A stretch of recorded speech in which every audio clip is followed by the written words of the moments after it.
Hello everyone, good morning. You are most welcome in my today's most beautiful session.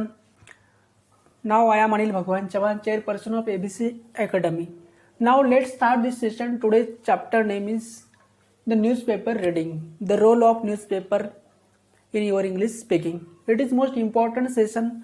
Now let's start this session from one most beautiful line. This line is mistake make perfect to you. Mistake make perfect to you, and everyone is a statue of mistake. Everyone is statue of mistake and mistake make perfect to you.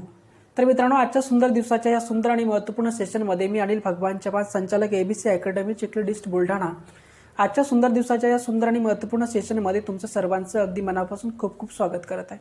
खरं तर मित्रांनो, आजचं जे काही sessions आहे हे अत्यंत महत्त्वपूर्ण सेशन आहे. सेशनची सुरुवात करत असताना मी सुंदर अशी लाईन बोललो होतो मित्रांनो की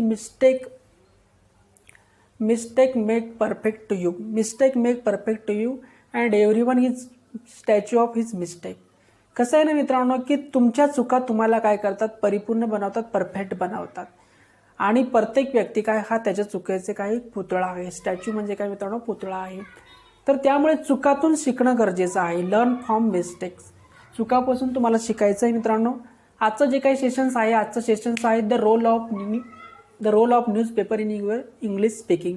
म्हणजे इंग्लिश स्पीकिंगमध्ये न्यूजपेपर रिडिंगची काय भूमिका आहे मित्रांनो, याच्याबद्दल मला आज भाष्य करायचं. याच्याबद्दलच आजच्या सेशनमध्ये मी चर्चा करणार आहे. तर मित्रांनो, महत्त्वाचा टॉपिक असा आहे की आता कोर्स ज्या विद्यार्थ्यांनी जॉईन केला आहे, बहुतांश विद्यार्थी असे आहे की जे UPSC MPSC किंवा कुठल्या तरी स्पर्धा परीक्षेची तयारी करत आहेत. आता हा खूप स्पर्धा परीक्षेच्या दृष्टीने सुद्धा महत्त्वाचा सब्जेक्ट आहे. त्यामुळे स्पर्धा परीक्षा प्लस इंग्लिश स्पीकिंग या दोन्हीच्या माध्यमातूनच हे लेक्चर आजचं मी तुमच्यासाठी घेत आहे. तर महत्त्वाचा विषय की सुरुवातीला मी MPSC UPSCच्या स्पर्धा परीक्षेचे मधलं जे काही करंट अफेअर आहे, चालू घडामोडी आहे, याच्याबद्दल थोडंसं भाष्य करणार आहे. त्याच्याबद्दल कुठली पुस्तकं वाचायची आहेत किंवा कोणकोणते न्यूजपेपर वाचले पाहिजे, त्याच्या नोट्स कशा काढल्या पाहिजे, याच्याबद्दल थोडंसं मी बोलणार आहे. आणि नंतर इंग्लिश स्पीकिंगमध्ये त्याचा काय रोल आहे त्याच्याबद्दल सुद्धा मी भाष्य करणार आहे. तर मित्रांनो, आता तुम्ही UPSCची परीक्षा माहिती आहे, MPSC पण माहिती आहे तुम्हाला. सरळ सेवा ज्या काही परीक्षा असतात मित्रांनो त्याच्याबद्दलही तुम्हाला माहिती आहे. तुम्ही त्याच्याबद्दल जाणून आहात कारण तुम्ही स्वतः त्याची तयारी करताय. कसं आहे ना मित्रांनो, कुठलीही परीक्षा असेल त्याच्यामध्ये करंट अफेअरचा जो विषय असतो त्याच्यामध्ये दिलेलं असतं मित्रांनो की राष्ट्रीय आणि आंतरराष्ट्रीय महत्त्वाच्या घडामोडी. एक एवढं लाईन दिलेली सिलेबसमध्ये. मग त्या महत्त्वाच्या घडामोडी कोणकोणत्या आहेत मित्रांनो, तर मग तिथे तुम्हाला काय असते की जर तुम्ही UPSCची तयारी करत असाल किंवा MPSCची तयारी करत असाल किंवा सरळ सेवेची तयारी करत तर तुम्हाला राष्ट्रीय स्तरावरच्या काही घडामोडी आहेत. मग समजा सरकारने एखादी योजना आणली नवीन, तर ती योजना तुम्हाला काय करेल, तुम्हाला न्यूजपेपरमध्ये वाचायला मिळू शकते किंवा एखादं करंट अफेअर्सचं मासिक असेल त्याच्यामध्ये तुम्हाला ती वाचायला मिळू शकते. महत्त्वाचा मुद्दा मित्रांनो, एखादी नवीन योजना असेल, सरकारचं बजेट असेल, एखादा नवीन कायदा असेल किंवा सरकारने एखादं नवीन मिशन लॉन्च केलं असेल, समजा चंद्रयान मोहीम असेल, आदित्य मोहीम असेल. आदित्य मोहीम कशाशी संबंधित आहे मित्रांनो, तर सूर्याचा जो काही अभ्यास आहे ते करण्यासाठी भारत सरकारने काय केलं, इस्रो नावाची संघटना आहे आपल्या देशाची की जी इंडियन रिसर्च ऑर्गनायझेशन जी आहे मित्रांनो, इंडियन स्पेस रिसर्च ऑर्गनायझेशन ज्याला आपण म्हणतो, त्या इस्रोने काय केलेलं आहे की आदित्य मिशन सुरू केलेलं आहे. आदित्य मिशनच्या माध्यमातून आपण काय करतोय की सूर्याचा अभ्यास करत आहे. त्याच्या अगोदर आपण चंद्रयान मोहीम यशस्वीपणे पार पाडलेली आहे मित्रांनो. चंद्रयान मोहिमेच्या माध्यमातून भारत हा जगातला असा पहिला देश आहे मित्रांनो की ज्याने चंद्राच्या दक्षिण ध्रुवावरती प्रवेश केलेला आहे, दक्षिण ध्रुवावरती त्यांनी पाऊल ठेवलेलं आहे.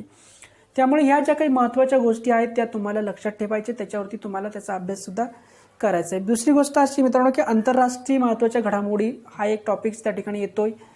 त्या टॉपिक्सबद्दल सुद्धा मी तुम्हाला या ठिकाणी थोडक्यात सांगणार आहे की आंतरराष्ट्रीय महत्त्वाच्या घडामोडी नेमकं काय असतात मित्रांनो, की मग त्या महत्त्वाच्या आंतरराष्ट्रीय संघटना कोणकोणत्या आहेत तुम्हाला माहिती आहे. युनो आहे, त्याच्यामध्ये सार्क आहे, ब्रिक्स आहे, त्याच्यानंतर इतरही आशियन सारखी संघटना आहे किंवा इतर ज्या बिमस्टेक सारख्या संघटना, ह्या संघटनांची जी काही अधिवेशनं असतात, त्यांचे जे काही निर्णय असतात, ज्या काही घोषणा असतात त्याच्याबद्दल सुद्धा तुम्हाला काय करायचं असते, माहिती ठेवायची असते. त्यामुळे तो आंतरराष्ट्रीय घडामोडीचा भाग असतो. अमेरिका असेल किंवा मोठ्या मोठ्या देशांमध्ये जर निवडणुका झाल्या तर त्याच्या प्रक्रियेबद्दल सुद्धा तुम्हाला काय करायचं असते, करंट अफेअरमध्ये त्याची नोंद ठेवायची असते.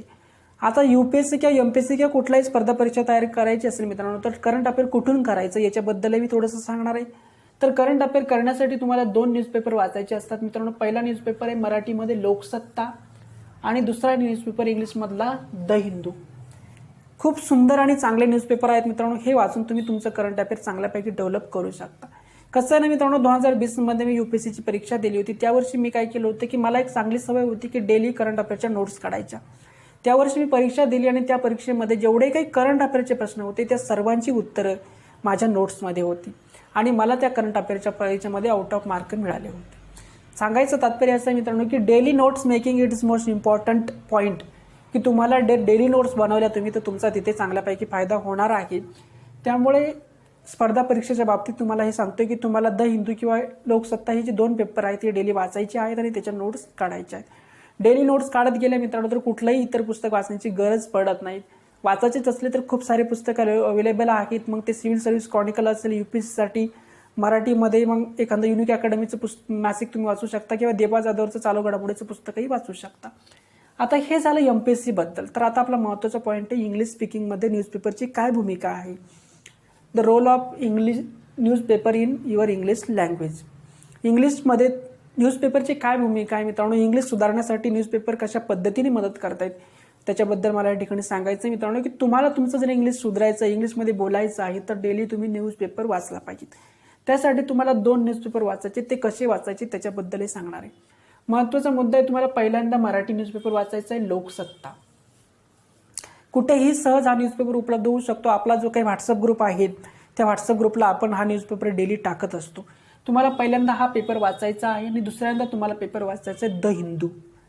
हे 2 न्यूजपेपर तुम्हाला काय करायचे मित्रांनो, डेली वाचायचे आहेत. आता याच्यासाठी किती टाईम द्यायचा आहे मित्रांनो. आता तुम्ही स्पर्धा परीक्षेचे विद्यार्थी आहात तर तुम्ही डेली 1 तास करंट अफेअरसाठी देणं आवश्यक आहे. तो दिला पाहिजे, कारण डेली 1 तास न्यूज रीडिंग करणं फार गरजेचं आहे मित्रांनो. त्याच्यामुळे काय होतं की माणूस अपडेट राहतो. कुठल्या जागा निघल्या, कुठल्या परीक्षा होणार आहे, कुठल्या होणार नाही, याच्याबद्दलचे जे काही अपडेट आहेत मित्रांनो, जे करंट आहेत अफेअर आहे ते आपल्याकडे येऊ शकतं. त्याच्यामुळे तुम्हाला काय करायचं आहे की हे 2 न्यूजपेपर डेली वाचायचे आहेत. पहिल्याने तुम्हाला मराठी न्यूजपेपर वाचायचा आणि नंतर इंग्लिश न्यूजपेपर वाचायचा. कधी कधी काय होतंय मित्रांनो की इंग्लिशमधला जे काही मजकूर असतो तो बातम्या तुम्हाला कळत नाही की बाबा यांनी इंग्लिशमध्ये काय म्हटलं, कारण आपलं इंग्लिशवरती कमांड नसते. तर तिथे काय करायचं मित्रांनो की आता तुम्ही 21व्या शतकामध्ये जगत आहे मित्रांनो, आणि 21व्या शतकामध्ये जगत असताना तुमच्याकडे फार एक शक्तिशाली साधन आहे. ते शक्तिशाली साधनाच्या माध्यमातून तुम्ही काही सेकंदामध्ये जगभरातलं ज्ञान तुमच्या तळहातावर आणू शकता आणि ते शक्तिशाली साधन आहे तुमचा मोबाईल. तुम्हाला जर द हिंदूमधली एखादी बातमी कळली नाही मित्रांनो तर तुम्हाला काय करायचं आहे, त्याचा फोटो काढायचा आहे आणि तो फोटो मोबाईलमध्ये एक गुगल गॅलरी नावाचं ॲप असतं मित्रांनो. त्या गुगल गॅलरीमध्ये लेन्स नावाचा एक ऑप्शन असतो, गुगल लेन्स म्हणतो आपण त्याला. त्या गुगल लेन्समध्ये जर तुम्ही तो फोटो टाकला आणि तिथे ट्रान्सलेट नावाचं एक ऑप्शन येतं, त्या ट्रान्सलेटमध्ये तुम्हाला ते जे इंग्लिश मजकूर आहे तो मराठीमध्ये जसं तसं ट्रान्सलेट होऊ शकतो. हां, ट्रान्सलेटमध्ये चुका होतात मित्रांनो, त्यासाठी तुमचं इंग्लिश थोडंसं चांगलं असेल तर तुम्हाला त्याचा फायदा होऊन जाईल. तर ते खूप सिंपल आहे मित्रांनो. जर तुम्हाला ते सुद्धा नसेल कळेल तर तुम्हाला काय करायचं आहे मित्रांनो की जो द हिंदू न्यूजपेपर तुम्ही वाचतात त्याचं तुम्हाला काय करायचं की त्यामधले जे कठीण शब्द आहेत जे तुम्हाला समजले नाही ते शब्द काय करायचे ते एका डायरीमध्ये लिहायचे आहेत. 20 ते 30 शब्द तुम्हाला डेली लिहायचे आहेत मित्रांनो, आणि त्याचे जे मिनिंग्स आहेत तुम्हाला गुगलवरती किंवा मराठी डिक्शनरीमध्ये शोधायचे आहेत. गुगल डिक्शनरी माहिती आहे मित्रांनो की गुगलवरती काय करायचे, कुठलाही शब्द आहे, समजा हार्डवर्क हा शब्द आहे मित्रांनो, तर हार्डवर्क मिनिंग इन मराठी असं लाईन जर तुम्ही टाकली तर लगेच त्याचा शब्द काय तो मराठीमध्ये त्याचा अर्थ येऊन जातो. हार्डवर्कचा मराठीमध्ये अर्थ काय होतो मित्रांनो, कठोर मेहनत. काय होतंय, कठोर मेहनत. तर जे काही कुठलाही शब्द असेल मित्रांनो तो जर तुम्ही गुगलला टाकला की ते लगेच त्याचं मराठी ट्रान्सलेट करते, मराठी त्याचा अर्थही सांगते. किंवा जर तुम्ही काय करू शकता, एक मराठी इंग्लिश डिक्शनरी नावाचं ॲप भेटतं मित्रांनो, काहीतरी 5 ते 7 MBचंच ॲप आहे. ते ॲप तुम्ही डाउनलोड करू शकता आणि तिथे तुम्हाला सगळे कुठल्याही शब्दाचे मिनिंग सहज तिथे उपलब्ध होऊ शकतात. त्यामुळे तुम्हाला बाजारात जाऊन डिक्शनरी घेण्याची आवश्यकता नाही, कारण मोबाईलमध्ये तशी ॲप डेव्हलप झालेले आहेत, त्याचा तुम्ही चांगल्यापैकी वापर करू शकता. तर तुम्हाला काय करायचं आहे की पहिल्याने मराठी पेपर वाचायचं, नंतर इंग्लिश पेपर वाचायचा आहे. मराठी पेपर पहिल्यांदा का वाचायचं याचं कारण असं सांगतो मित्रांनो की रोजच्या ज्या काही बातम्या असतात, न्यूजपेपरमधल्या ज्या काही बातम्या असतात त्या जवळपास समांतर असतात. मराठीमध्ये ज्या बातम्या असतात त्याच इंग्लिशमध्ये येतात, कारण बातम्याचे सोर्स जे असतात ते एकच असतात, जास्त सोर्स नसतात मित्रांनो. की समजा तर राष्ट्रपतीने एखादा कायदा केला, एखादी घोषणा केली आणि ती लोकसत्तामध्ये छापून आली तर ती द हिंदूमध्ये पण ती छापून येणार ना, कारण राष्ट्रपती एकच आहे, घोषणा एकच आहे. मग सगळं जर एकच असेल तर मग याच्यात फरक काय असणार आहे. जर तुम्ही पहिल्यांदा मराठी न्यूजपेपर वाचला तर तुम्हाला हे समजायला सोपं जाऊ शकतं. तर त्यामुळे तुम्हाला जर ते इंग्लिश न्यूजपेपर चांगल्यापैकी समजून घ्यायचं असेल मित्रांनो, तर तुम्हाला काय करायचं आहे, त्यातले जे काही कठीण शब्द आहेत त्याच्या शब्दाचे अर्थ तुमच्या मोबाईल डिक्शनरीमध्ये किंवा गुगलवरती शोधायचे आहेत. ते जर तुम्ही चांगल्यापैकी शोधू शकला तर तुम्हाला 1 ते 2 महिन्यामध्ये हा कुठलाही इंग्लिश न्यूजपेपर वाचायला कठीण जाणार नाही. हा प्रयोग मी स्वतः केलेला आहे मित्रांनो, की माझी एक खूप चांगली सवय होती की UPSCचा अभ्यास करत असताना मी खूप चांगली सवय स्वतःला लावलेली आहे की मी काय करायचो की डेली द हिंदू न्यूजपेपर वाचायचो. त्यातले जे काही शब्द मला समजत नव्हते ते सर्व शब्द एका वहीमध्ये लिहून ठेवायचे आणि त्याचे अर्थ मी काय करायचो मोबाईल डिक्शनरीमध्ये शोधायचो. आणि असं करता करता मी स्वतःची माझी 15,000 ते 16,000 शब्दांची एक डिक्शनरीज बनवलेली आहे. द हिंदू डिक्शनरी नावाची ती डिक्शनरी अलीकडच्या काळात आपण त्याला लवकरच प्रकाशित सुद्धा करणार आहे. त्याचं पुस्तकसुद्धा छापलं जाणार आहे. ते येणाऱ्या काळात तुमच्या सगळ्यांच्यासाठी उपयोगी ठरणार आहे. तर मित्रांनो तुम्हाला हे करणं फार आवश्यक आहे. तिसरा पॉईंट आहे मित्रांनो, इंग्लिश सुधारण्यासाठी अजून एक खूप चांगला पॉईंट आहे. It is most important point, story reading. Story reading काय करायचं, तुम्हाला जर इंग्लिश चांगल्यापैकी शिकायचं आहे मित्रांनो तर तुम्हाला काय करायचं आहे, स्टोरी वाचायच्या आहेत. आता हेच खूप सोपं आहे मित्रांनो, कारण ह्या स्टोरी ज्या आहेत तुम्हाला माहिती आहे की आपला व्हॉट्सअप ग्रुप आहे, टेलिग्राम ग्रुप आहे. या ग्रुपला डेली आपण 15 ते 20 मिनिटाचा एक पॉडकास्ट टाकत असतो. तो ऑडिओ असतो मित्रांनो. त्या ऑडिओमध्ये मी तुम्हाला एक रोज सुंदर स्टोरी सांगत असतो आणि ती सुंदर स्टोरी तिचं मराठी ट्रान्सलेशनसुद्धा आपल्या ग्रुपला टाकलेलं असतं. त्यामुळे ह्या स्टोरी डेली माझ्याकडनं तुम्हाला भेटून जातील. सो डोंट वरी. तुम्हाला मी एक चांगलं 2 पुस्तकंसुद्धा स्टोरीचे देणार आहे, जेणेकरून तुम्हाला भविष्यामध्ये तुमचं इंग्लिश डेव्हलप करण्यासाठी त्याचा फार उपयोग होऊ शकतो. त्यामुळे it is most important point आणि त्याच्यासाठी जे काही रिसोर्स आहेत ते आपल्याकडे अवेलेबल आहेत, ते आपण नक्कीच तुम्हाला प्रोव्हाइड केल्या जातील. पुढचा मुद्दा आहे मित्रांनो इंग्लिश सुधारण्यासाठीचा, तो आहे वॉच द मूव्ही. काय करायचं आहे मित्रांनो, तुम्हाला तुमचं जर इंग्लिश सुधारायचं आहे मित्रांनो तर त्यासाठी तुम्ही इंग्लिश किंवा हिंदी मूव्हीज ज्या असतात त्याचा तुम्हाला खूप काही उपयोग होऊ शकतो. कसं आहे ना मित्रांनो, चित्रपटामध्ये काय असतं की एखादी गोष्ट आपल्याला इंग्लिशमध्ये आपण बोलतो पण तिथे प्रत्यक्ष ती कृती केल्या जाते. काय केल्या जाते, प्रत्यक्ष कृती केल्या जाते. की समजा चित्रपट आहे समजा, तर चित्रपटामध्ये एखादी हिरोणी आहे समजा, ॲक्टर आहे, ॲक्टर जे काय आहे तिला एखादा ॲक्ट्रेस म्हणतो आपण त्या हिरोनीला, ती ॲक्ट्रेस आहे समजा आणि तेवढ्यात तिला एखादा ॲक्टर येतो, तिला धक्का मारून जातो. तेवढ्यात त्या ॲक्ट्रेसच्या ओळखीचा कोणीतरी व्यक्ती येतो आणि तो विचारतो की you know him. You know him म्हणजे काय मित्रांनो, तू त्याला ओळखते का. हिम म्हणजे काय, तो किंवा त्याला. तू त्याला ओळखते का, तर ही काय म्हणते, आय नो हिम म्हणजे मी त्याला ओळखते. आय नो यू म्हणजे मी तुला ओळखतो. नोचा अर्थ काय मित्रांनो, इथे नो कुठला वापरला मी, नो 2 प्रकारचे आहेत मित्रांनो. तुम्हाला माहिती आहे की हा नो आहे तो. आय नो यू म्हणजे मी तुम्हाला ओळखतो. KNOW हा जो नो आहे मित्रांनो, या नोचा अर्थ काय असते, माहिती असणे किंवा माहिती असणे असा त्याचा अर्थ होतो. आय नो यू म्हटल्यानंतर मी तुम्हाला ओळखतो. आय नो हिम म्हणजे मी त्याला ओळखतो. आय नो हर म्हणजे मी तिला ओळखतो. जे काय आहे ते कुठेतरी चित्रपटामध्ये असे प्रसंग येतात. तुम्ही एखादा चित्रपट बघताय, चित्रपटामध्ये एखादं कोर्ट असतं, त्या कोर्टामध्ये एखादा खटला सुरू असतो. मग तिच्यामध्ये ते काय म्हणते, ऑर्डर, ऑब्जेक्शन ओव्हरलूड म्हणजे काय मित्रांनो, ऑब्जेक्शन म्हणजे काय की तुमचं जे काही तुम्ही जी काही प्रतिक्रिया दिलेली आहे की जी काही तुमचं स्टेटमेंट आहे त्याला ते आपण काय केलं, ओव्हररूल केलं. ओव्हररूल करणे म्हणजे काय मित्रांनो, तर ते म्हणजे त्याला मान्यता दिलेली आहे की त्याची नोंद घेतल्या गेलेली आहे असं त्याला म्हणायचं असतं. किंवा कम टू द पॉईंट म्हणजे काय, कम टू द पॉईंट म्हणजे काय मित्रांनो, मुद्द्यावर या. काय होते कम टू द पॉईंट म्हणजे काय, मुद्द्यावर या. चित्रपटामध्ये अशा गोष्टी बोलल्या जातात, come to the point. Mister Padmashri come to the point असं येऊ शकतं. तिच्यामध्ये आशिकी चित्रपट बघितला आहे, त्याच्यामध्ये सुद्धा असे खूप सारे डायलॉग्स आहेत की जे इंग्लिशमध्ये आहेत. आणि कुठलेही जे काही हिंदी चित्रपट असतात त्याच्यामध्ये इंग्लिश डायलॉग असतातच 50%. त्यामुळे तुम्हाला इंग्लिश किंवा हिंदी चित्रपट बघायचं आहे की एक इंग्लिश नावाचा श्रीदेवीचा चित्रपट आहे मित्रांनो, तो सुद्धा खूप चांगला चित्रपट आहे की त्याच्या माध्यमातून तुम्हाला तुमचं इंग्लिश सुधारण्यासाठी एक चांगली हेल्प होऊ शकते. त्यामुळे तो चित्रपटही तुम्हाला चांगल्यापैकी मदत करू शकतो. इंग्लिशमध्ये असंख्य चित्रपट आहे, तरी तुम्ही खूप सारे चित्रपट बघतच असता, तुमचा तो छंदच आहे. तर हा छंद तुम्ही लावू शकता. डेली तुम्हाला काय करायचं आहे, इंग्लिश चित्रपट बघायचं आहे. राष्ट्रपतीचं भाषण असेल मित्रांनो तर ते तुम्ही इंग्लिशमध्येच असतं, राष्ट्रपतीचं भाषण इंग्लिशमध्ये असतं.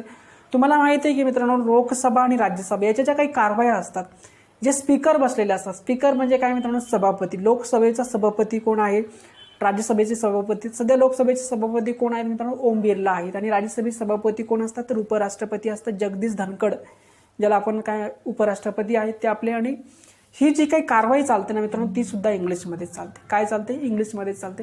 त्यामुळे तुम्ही ते रेकॉर्ड बघू शकता, जेणेकरून तुम्हाला तुमचं इंग्लिश तिथे सुधारण्यासाठी त्याची हेल्प चांगल्यापैकी होऊ शकते आणि तिथे तुमचं करंट अफेअर्ससुद्धा चांगल्यापैकी डेव्हलप होऊ शकतं. राष्ट्रपतीचं भाषण असेल, सर्वोच्च न्यायालयाच्या न्यायाधीशाचं भाषण असेल, हे सर्व भाषणे कशाच असतात मित्रांनो, इंग्लिशमध्ये असतात. गुगलचा CEO आहे मित्रांनो सुंदर पिचोई, त्याचं भाषणसुद्धा इंग्लिशमध्येच असतं. डोनाल्ड ट्रम्प असेल त्यांचं पण भाषण इंग्लिशमध्येच असतं. बराक ओबामा असेल त्यांचं भाषण इंग्लिशमध्ये असतं. किंवा भरपूर सारे काही लोक आहेत, APJ अब्दुल कलाम आहेत मित्रांनो, त्यांच्या अनेक खूप चांगले चांगले स्पीचेस आहेत जे इंग्लिशमध्ये अवेलेबल आहेत. डॉक्टर बाबासाहेब आंबेडकर असेल यांचे काही चित्रपटसुद्धा इंग्लिशमध्ये आहेत मित्रांनो, तर ते तुम्ही बघू शकता, आवर्जून बघावेत. महात्मा गांधीचे सुद्धा काही चित्रपट इंग्लिशमध्ये आहेत मित्रांनो, ते तुम्ही आवर्जून जर बघितले तर तुमच्या इंग्लिश सुधारण्यामध्ये त्याचा खूप काही उपयोग होऊ शकतो. कसं आहे ना मित्रांनो, चित्रपटाचा उद्देश फक्त काही केवळ मनोरंजन करणे इतकाच नसतो, तर चित्रपटाचा उद्देश लोकांना काहीतरी चांगल्या गोष्टी देणे हा सुद्धा असतो. काय असतो? लोकांना काहीतरी चांगल्या गोष्टी देणे आणि समाज परिवर्तन घडवणे हा सुद्धा काय असतं मित्रांनो, चित्रपटांचा उद्देश असतो. त्यामुळे चित्रपट बघून तुम्ही तुमची इंग्लिश चांगल्यापैकी सुधारू शकता. आणि 5वा पॉईंट मित्रांनो, पोयम रिडिंग. कविता वाचून सुद्धा तुमची इंग्लिश चांगल्यापैकी डेव्हलप होऊ शकते. तुम्हाला एखादी कविता ऐकायची आहे किंवा एखादं इंग्लिश सॉन्ग ऐकायचं आहे, हे सगळं करून सुद्धा तुम्ही तुमची इंग्लिश चांगल्यापैकी डेव्हलप करू शकता. तर इंग्लिश डेव्हलप करण्यासाठी ज्या काही 5 पॉईंट या ठिकाणी मी तुम्हाला सांगितले आहेत मित्रांनो. पहिला पॉईंट आहे की मराठी न्यूजपेपर वाचायचा आहे, त्याच्यानंतर इंग्लिश न्यूजपेपर वाचायचा आहे. थर्ड पॉईंट आहे तुम्हाला स्टोरी वाचायची, या स्टोरी मी तुम्हाला स्वतः देणार आहे, त्याच्यामुळे त्याच्याबद्दल कुठलाही प्रश्न नाही आहे. 5वा पॉईंट आहे तुम्हाला चित्रपट आणि मूवी यूट्यूबला खूप सारे अवेलेबल आहेत, त्यामुळे तिथे सुद्धा ही रिसर्च तुम्हाला सगळीकडे अवेलेबल आहे. पोयम रिडिंग तर तुम्ही कुठल्याही पुस्तकातून पोयम रिडिंग करू शकता. काय करू शकता? कुठल्याही पुस्तकातून करू शकता, कारण सगळीकडे ते अवेलेबल आहे, त्याच्यामुळे त्याचाही काही प्रश्न नाहीच आहे. तर मला असं वाटतं तुम्हाला हे सेशन चांगल्यापैकी कळलेलं आहे. कळलंच असेल असं मी या ठिकाणी आशा व्यक्त करतो. कळलं नसेल मित्रांनो तर मी पुन्हा हे सांगत आहे, पुन्हा तुम्हाला हे सांगत आहे की बाबा रे, the role of newspaper in English speaking it is most important point, की तुमच्या इंग्लिश स्पीकिंगमध्ये त्याचा रोल खूप मोठा आहे. जर तुम्ही UPSC MPSC तयारी करत असाल तर तुम्हाला द हिंदू आणि लोकसत्ता ही न्यूजपेपर वाचलेच पाहिजे. इंग्लिश सुधारण्यासाठी सुद्धा त्याचा चांगल्यापैकी वापर होतो. त्यामुळे तुम्हाला काय करायचं की पहिला मराठी न्यूजपेपर वाचायचा आहे, लोकसत्ता वाचायचं आहे, त्याच्यानंतर इंग्लिश न्यूजपेपर वाचायचं आहे. कारण मराठी न्यूजपेपर याच्यामुळे वाचायचं आहे कारण मराठीमधल्याच बातम्या इंग्लिशमध्ये ट्रान्सलेट झालेल्या असतात. कारण बातम्या देणारा व्यक्ती एकच असतो किंवा बातमी एकच असते. त्यामुळे तुम्हाला काय करायचं आहे, पहिला मराठी न्यूजपेपर वाचायचं आहे, नंतर इंग्लिश न्यूजपेपर वाचायचा आहे. आणि त्यानंतर तुम्हाला तुमचं इंग्लिश अजून डेव्हलप करायचं असेल तर तुम्ही काय करू शकता, स्टोरी रिडिंग करू शकता. स्टोरी जी काही रिडिंग का करायची सांगतो मित्रांनो, कारण स्टोरीची जी काही भाषा असते ही एकदम सिंपल लँग्वेज असते, एकदम सिंपल लँग्वेज असते. एखादा मोठा ग्रंथ आहे मित्रांनो, त्या ग्रंथाची भाषा थोडीशी ॲडव्हान्स इंग्लिश आहे, पण ही जनरल इंग्लिशमध्ये असते स्टोरी. त्यामुळे मी डेली तुम्हाला एक सुंदर स्टोरी सांगत असतो मित्रांनो. आपला जो काही व्हॉट्सअप ग्रुप आहे त्याच्यावरती डेली अशा सुंदर स्टोरी येत असतात. त्याचं कारणच ते आहे की तुम्हाला त्या साध्या आणि सोप्या भाषेत त्या समजतात. त्यामुळे तुम्ही काय केलं पाहिजे की ती इंग्लिश स्टोरी वाचली पाहिजे. त्याचं मराठी भाषांतर फक्त मी तुमच्या सोयीसाठी दिलेलं असतं, पण तुम्ही काय केलं पाहिजे, ते इंग्लिशमधली स्टोरी वाचली पाहिजे. आणि इंग्लिशमध्ये जे काही मी सांगतोय तुम्हाला त्या स्टोरीमध्ये ते कान देऊन ऐकलं पाहिजे. जेणेकरून काय असतंय ना मित्रांनो, भाषा जी काही आहे, माणूस कुठलीही भाषा बोलण्यातून तर शिकतोच, पण तो जास्त करून ऐकण्यातून शिकतो. तुम्हाला माहिती आहे की मित्रांनो, घरात छोटे छोटे मुलं असतात, त्यांना मराठी भाषा आपण शिकवतो का? तर नाही शिकवत. ते सातत्याने घरातल्या लोकांच्या मराठी भाषा ऐकत असतात आणि हे ऐकत असतानाच ते मराठी भाषा शिकतात मित्रांनो. तुम्ही सुद्धा तसेच शिकलेले आहात किंवा इतर व्यक्तीसुद्धा तसेच शिकलेले. बोली भाषा जी असते ना मित्रांनो, तिथे व्याकरणाची गरज नाही आहे. मराठी बोलताना आपण कुठलंच व्याकरण वापरत नाही, परंतु जर शुद्ध भाषा वापरायची, आपल्याला प्रमाण भाषा जर वापरायची, तर तिथे आपल्याला मात्र ग्रामर आवश्यक आहे. येणाऱ्या काळामध्ये मी तुम्हाला जे इंग्लिश शिकवणार आहे मित्रांनो, ते चांगल्या क्वालिटीचं इंग्लिश शिकवणार आहे. त्याच्यामध्ये व्याकरण असणार आहे. व्याकरण प्लस इंग्लिश स्पीकिंग या दोन्ही गोष्टी असणार आहे. त्याच्यामुळे तुम्हाला इंग्लिश ग्रामरसाठी वेगळे क्लास लावण्याची आवश्यकता नाही. तुम्ही जर स्पर्धा परीक्षेची तयारी करत असाल तर तुमचं ग्रामर इथेच कव्हर करून देण्याची गॅरंटी मी तुम्हाला या ठिकाणी देतो. मी सर्व प्रकारचं ग्रामर तुम्हाला शिकून देणार आहे, सो डोंट वरी. तर तुम्हाला हे करायचं मित्रांनो, स्टोरी रिडिंग करायचं आहे. स्टोरीची पुस्तकंसुद्धा मी तुम्हाला देणार आहे. व्हॉट्सअप ग्रुपला डेली ते येत असतं. ज्यांनी कोर्स जॉईन केलेला त्यांना सगळ्यांना या गोष्टी मिळतच आहेत. पुढचा मुद्दा आहे वॉच द मूव्ही. तर तुम्हाला काही चित्रपट बघायचे आहेत. इंग्लिशमध्ये खूप सारे चित्रपट अवेलेबल आहे. यूट्यूब हा खूप चांगला प्लॅटफॉर्म आहे मित्रांनो, की त्या ठिकाणी तुम्हाला तुमचं इंग्लिश सुधारण्यासाठी असंख्य गोष्टी अवेलेबल आहे. खूप साऱ्या गोष्टी आहेत मित्रांनो यूट्यूबला, की जिथे तुम्ही तुमचं इंग्लिश सुधारण्यासाठी त्या सर्व रिसोर्सचा चांगल्यात चांगला वापर करू शकता आणि तिथे तुमचं इंग्लिश सुधारण्यासाठी जास्तीत जास्त फायदा करून घेऊ शकता. सध्याचा काळ हा तंत्रज्ञानाचा काळ आहे मित्रांनो. या अशा तंत्रज्ञानाच्या काळात तुमच्या हातात जर मोबाईल आहे तर तुम्ही ते सगळं करू शकता. फक्त कसं आहे ना मित्रांनो, हे सगळं करत असताना तुम्हाला कोणाच्या तरी थोड्याशा गायडन्सची किंवा मार्गदर्शनाची गरज आहे. तर त्यामुळे तुम्हाला यूट्यूबला या सगळ्या गोष्टी सहज अवेलेबल होऊ शकतात. यूट्यूबवरती तुम्ही चित्रपट बघू शकता इंग्लिशमधले. कसं आहे ना मित्रांनो, ते पाहण्याचं याच्यामुळे सांगतो कारण तिथे वाक्यांचा वापर कसा करतात प्रॅक्टिकलमध्ये ते तुम्हाला कळू शकतं. एखाद्या चांगल्या नामांकित व्यक्तीचं भाषणसुद्धा ऐकू शकता. मग ते APJ अब्दुल कलाम असेल, शशी थरूर असेल, सुंदर पिचोई असेल, जे काय असेल, आपल्या राष्ट्रपती असतील किंवा राज्यसभा किंवा लोकसभेतल्या जे काही कारवाया आहेत त्यासुद्धा तुम्ही बघू शकता. आणि 5वा मुद्दा आहे पोयम रिडिंग. पोयम रिडिंग करूनही सुद्धा तुम्ही तुमची इंग्लिश चांगल्यापैकी सुधारू शकता. तर ह्या पोयम तर सगळीकडे अवेलेबल असतात. So it is not difficult question. हा काही मोठा प्रश्न नाही मित्रांनो. तर अशापैकी इंग्लिश पेपर जे काय आहे ते तुमचं इंग्लिश सुधारण्यासाठी चांगल्यापैकी रोल मॉडेल ठरू शकतात मित्रांनो. तुमचं इंग्लिश सुधारण्यासाठी ते महत्त्वाचं. कसं आहे ना मित्रांनो, तुम्ही अनेक ठिकाणी इंग्लिश स्पीकिंगचे क्लास लावता, अनेक ठिकाणी यूट्यूबला इंग्लिश स्पीकिंगच्या वेगवेगळ्या स्टोरीज आहेत, वेगवेगळ्या लेक्चर आहेत अनेक लोकांचे. तिथे ह्याच गोष्टी सांगितलेल्या आहे की तुम्हाला काय करावं लागणार आहे, सातत्याने इंग्लिश ऐकावं लागणार आहे, सातत्याने इंग्लिशची प्रॅक्टिस करावी लागणार आहे. येणाऱ्या काळामध्ये आपण इंग्लिशची प्रॅक्टिससुद्धा घेणार आहे. कारण कसं आहे ना मित्रांनो, प्रत्यक्ष प्रॅक्टिस केल्याशिवाय कुठलीही भाषा अवगत होत नाही. आणि एक मानसशास्त्राचा नियम आहे मित्रांनो की कुठलीही परकीय भाषा ही साधारण 3 महिन्यामध्ये अवगत होत असते. त्यामुळे आपला जो काही कोर्स आहे मित्रांनो, आपल्या कोर्सचा पिरियड 3 महिने 10 दिवस आहे. म्हणजे 100 दिवसाचा आपला कोर्स आहे. तो कोर्स 100 दिवस ठेवण्याचं कारणच ते आहे मित्रांनो, कारण ती परकीय भाषा आहे ती डेव्हलप करण्यासाठी आपल्याला कमीत कमी 100 दिवसाची किंवा 3 महिन्याची आवश्यकता आहे. त्यामुळे आपल्या सर्व सेशन्समध्ये आपण 3 महिन्यातच तुम्हाला हे सगळं पूर्ण कव्हर करून दिल्या जाणार आहे. तर मित्रांनो, माझी सर्वांना पुन्हा एकदा विनंती आहे की अजूनही आपले ॲडमिशन सुरू आहेत. तुमचे जर कोणी मित्रमैत्रीण असतील त्यांना आवर्जून सांगा, जेणेकरून 15 फेब्रुवारीपर्यंत आपलं ॲडमिशन सुरू असणार आहे मित्रांनो. त्यामुळे नव्या विद्यार्थ्यांना या बॅचचा फायदा होऊ शकतो. येणाऱ्या काळात पुढच्या बॅचची फी जास्त असणार आहे मित्रांनो. त्यामुळे ह्याच बॅचमध्ये जास्तीत जास्त लोकांनी जर सहभाग घेतला तर तुम्हाला तुमचं स्वतःचं एक चांगलं भवितव्य घडवण्याची संधी या ठिकाणी मिळू शकते आणि तुमचं इंग्लिश चांगल्यापैकी डेव्हलप होऊ शकतं, ते सुधारू शकतं. त्यासाठी तुम्ही प्रयत्नशील आहे, मी सुद्धा प्रयत्नशील आहे. तर मित्रांनो, तुम्हाला हे सगळं करून तुमचं इंग्लिश डेव्हलप करायचं आहे. आजचं जे काही सेशन्स आहे मित्रांनो, हे सेशन मी या ठिकाणी थांबवतो आहे. या सेशनला या ठिकाणी पूर्ण विराम देतो. मला असं वाटतं हे सगळं तुम्हाला कळलं असेल. पुन्हा एकदा थोडा सरांश या ठिकाणी सांगेल आणि लगेच स्टॉप करेल. कसं आहे ना मित्रांनो, स्पर्धा परीक्षा करताना मराठीमध्ये तुम्हाला लोकसत्ता आणि इंग्लिशमध्ये द हिंदू न्यूजपेपर वाचायचा आहे. द हिंदू नाही मिळाला तर द इंडियन एक्सप्रेस वाचू शकता किंवा इतरही वाचू शकता. स्टोरी रिडिंग करू शकता. इंग्लिश सुधारण्यासाठी त्याचा उपयोग आहे. आपल्या ग्रुपला तर डेली स्टोरी येतात, त्यामुळे त्याचा प्रॉब्लेम आपल्याकडे नाहीच आहे.